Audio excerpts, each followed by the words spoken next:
ஐயோ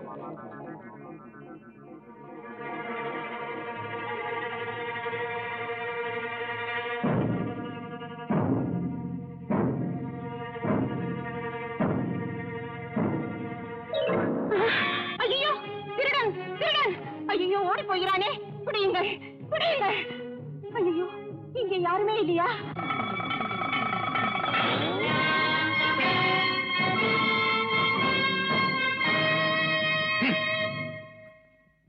நல்லவர்களாக வாழும் எங்கள் ஆட்சி பகுதியில் வழிப்பறி செய்யும் ஒருவனா?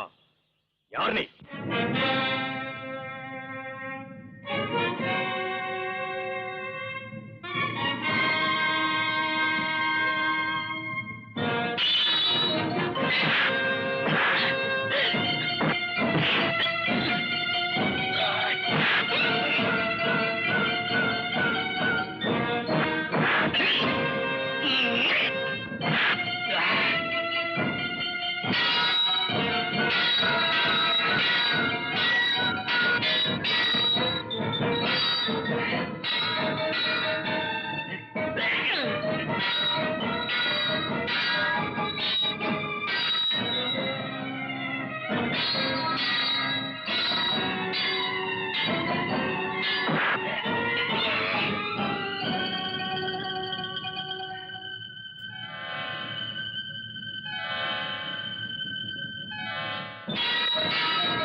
மச்சான், மொத்தத்துல உனக்கு நல்ல வேலை வச்சுட்டாங்க அந்த அம்மா.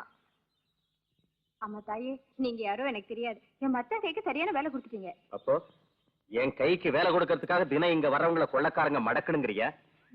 என் முறை பொண்ணுமா, நாளைக்கு என்ன ஆட்டு வைக்க போறவன் பெரிய வாயாடி. இந்தாங்க, உங்க பொருள்லாம் சரியா இருக்கான்னு பாத்தீங்க.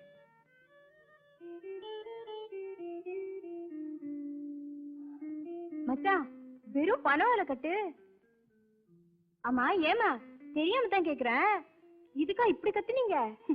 இதன் மதிப்பு உனக்கு தெரியாதம்மா. இது தனுர்வேதம். எங்கள் குடும்பத்திற்கு இதுதான் ஆதாரம். மகனும் நானும் அஸ்தினாபுரம் போகும் வழியில் ஓய்வுக்காக இங்கே சற்று நேரம் உட்கார்ந்தோம். தாகமா இருக்கிறது என்று தண்ணீர் குடிக்க அவன் சென்று விட்டான். அந்த நேரத்தில் இப்படி நடந்து விட்டது. என்ன நடந்ததம்மா? ஒண்ணும் நடக்கல. திருடங்க இதை திருடிட்டு போகும்போது என் மச்சான் அவங்கள மடக்கி வாங்கிட்டு வந்துட்டாரு. ஆமாண்டா, அவன் செய்த உதவிக்கு நாம எதை கொடுத்தாலும் ஈடாகாது. இல்லம்மா, எங்க வட்டாரத்துல உங்களுக்கு இப்படி நடந்ததுக்கு நாங்க வைக்கப்படுறோம். பெரியவங்க எங்களை புகழக்கூடாது. இந்த வாயாடிய நானும் வில்லு அம்பும் போல வாழணும்னு. வில்லு அம்பு மாதிரி இல்ல, பார்வதி பரமசிவ மாதிரி. நீ பாதி நான் பாதி.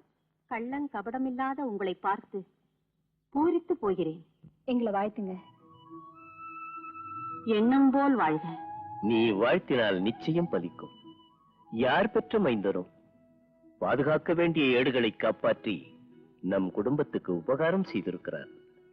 அந்த நல்லவன் வல்லவனாக வளர்க என்று மனதார வாழ்த்துகிறேன். அவன் யாரா இருந்தால் என்ன? அவனை உன் கண்ணுக்கு பார்க்கும் பிள்ளைகள் எல்லாம் உன் பிள்ளை போலவே தோன்றுவான். அப்படியல்ல, அவனிடம் ஒரு தனித்தன்மை இருக்கிறது. ஒரு முறை பார்த்தால் போதும்,